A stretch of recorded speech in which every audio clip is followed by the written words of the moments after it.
after that. And you'll also find a link, as always, at rmworldtravel.com under sponsors. I remember an RV road trip we took through parts of Kansas a few years back, and while some of it is flat, there are hills, there are forests, and fun fact, Florida is actually America's flattest state, not Kansas. Kansas isn't even in the top 5. Show friend Bill Cleveland, a.k.a. Bill on the Road, is joining us again today, and he's just had his own recent deep dive into the state of Kansas, and he's here now to share some of what he discovered via the Patriot Mobile Show hotline. Well, yes, he is, Mary. Bill, nice reconnecting with you. Welcome back.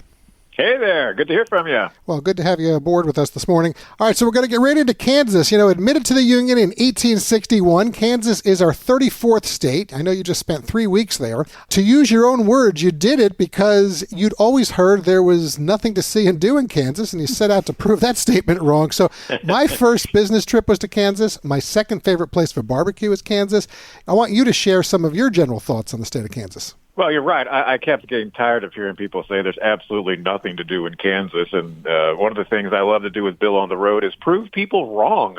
And so, I spent 3 weeks traveling through the state, met all kinds of wonderful people, found all of these amazing small towns and all these cool kind of quirky things to do. You've probably been to Lawrence, Kansas. They have the original rules of basketball on display on campus at the DeBruce Center. I thought that was really neat. They got the Flint Hills Discovery Center in Manhattan, where you can learn all about the tall grass that used to cover most or a lot of North America. You mentioned food with barbecue. Kansas City's got their amazing taco trail. I mean, there are so many neat things that I found about Kansas. I knew there would be some things, of course, but I was completely blown away by all of the small towns and all the amazing people that I met along the way. It was just an awesome trip. I love it. I love your enthusiasm. And we have a lot of listeners in Kansas. They're getting some good love today. So I'm curious, what surprised you most on your Kansas road trip that would entice you to go back and visit again? Well, to be honest, it was the amount of small towns that I found. So a lot of people... I've been in the St. Louis area for most of my life, and I know people around here, they hate going through Kansas because all they think it is that stretch of I-70 that crosses over to Denver. And it's true. If you look around on 70, you're like, there's nothing here.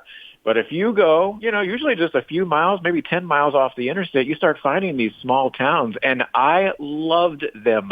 Lindsborg, Kansas was an awesome one. America's Little Sweden, they had all the little, they call them Dala horses. They're all over town. It was so awesome.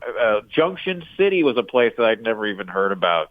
Went to visit some dairy farms there and learned all about how dairy farms operate. But to me, honestly, it was just finding all of these really cool little small towns in Kansas that had so much to offer and just full of really nice, welcoming people. Yeah, I love hearing the enthusiasm. And Mary and I, we understand this so well. I mean, she referenced in your setup this RV trip we did a few years back, and we certainly understand that. We just did something very similar in Virginia. Took all back roads. I have to tell you, when we were headed to the homestead and learned so much. First post office, all these different things there. But, to bring it back to Kansas, all right, we know the first Pizza Hut was located on the campus of Wichita State University. But something else that's notable, east of Wichita in West Mineral, that's certainly unique for sure. Big Brutus, do tell. Yeah, Big Brutus, I had no idea what the heck Big Brutus was. And I talked to somebody locally. They're like, oh, you have to go to see the world's largest surviving shovel, the world's largest shovel. I thought, what the heck? I thought it was just a quirky little roadside attraction, like the world's largest belt buckle, also in Kansas.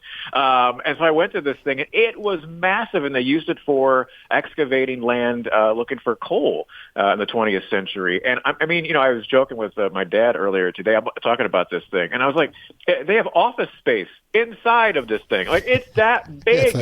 And you can tour it, you can climb up inside of it, and I did a video at BillOnTheRoad.com. People can check out just to see how massive this thing is.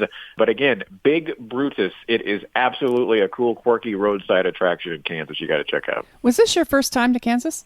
No, I've been to Kansas a few times, but again, like I said, I knew there would be some things to uncover and see, but I was completely blown away at how much I found. And you can probably tell in my voice that I was genuinely surprised. Oh, yes. Absolutely. Well, I want people to go to your website because, the number of murals, for example, that you found throughout the state, right? That's the Dole Center of Politics. Go back to Lawrence, Kansas, another thing. So, folks, BillOnTheRoad.com is the website. Very easy, BillOnTheRoad.com, all one word, put it together. You're going to find 27 unique and quirky things to do in Kansas.